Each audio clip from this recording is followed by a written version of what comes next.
तुमच्याकडे वळतो.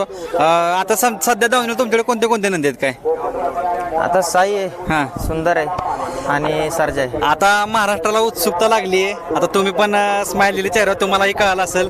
सुंदर कधी मैदानात दिसणार आहे? लवकरच दिसेल. लवकर दिसणार. कारण सुंदरचा आता तुम्ही मला वाटतं दावणीलाच आहे.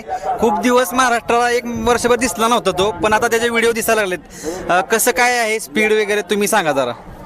कळलं आता, बघू मैदानात टाकल्याशिवाय काय करणार. तरी आता फेरे काढताय तर फेरायला अनुभव कसा वाटतोय? चांगला आहे. चांगला आहे. आणि स्वभावात काही चेंज झालाय का? आता बैलाला मस्ती वगैरे येणार असते. आता तब्येत जरा कमी आहे तर होईल ना तब्येत. बरं. आणि फेऱ्यात मला वाटतं घोड्यांबरोबर पळवले. हो, मग कसं काय वाटतं एकंदरीत काय? पळालाय बैल, पण आता मैदानात काढल्याशिवाय तर कोणत्याच बैलाचा अंदाज नाही लागू शकत. खरं तर सुंदर म्हणजे महाराष्ट्राला लाडका आहे. सगळे विचारत होते की कधी येणार म्हणून म्हटलं आज तुमची खास बाईट घेऊया त्यासाठी. येईल लवकरच. लवकरच येईल. आता सुंदर चौसा झालाय का? हो, चौसा झालाय. कसं काय वाटतं एकंदरीत? आता साई आहे, दोन्ही साई आहेत, सुंदर पण आहे आणि तो आता पुढे पळणार आहे मैदानात. फक्त पब्लिकला उत्सुकता आहे तो कधी पळेल. पळायला लवकरच येईल मैदानात. आणि नक्कीच संतोष शेठ तोडकर यांच्या नावाने पळणार तो. शेट नसतात मैदानात शक्यतो. शेट नसतात, पण शेट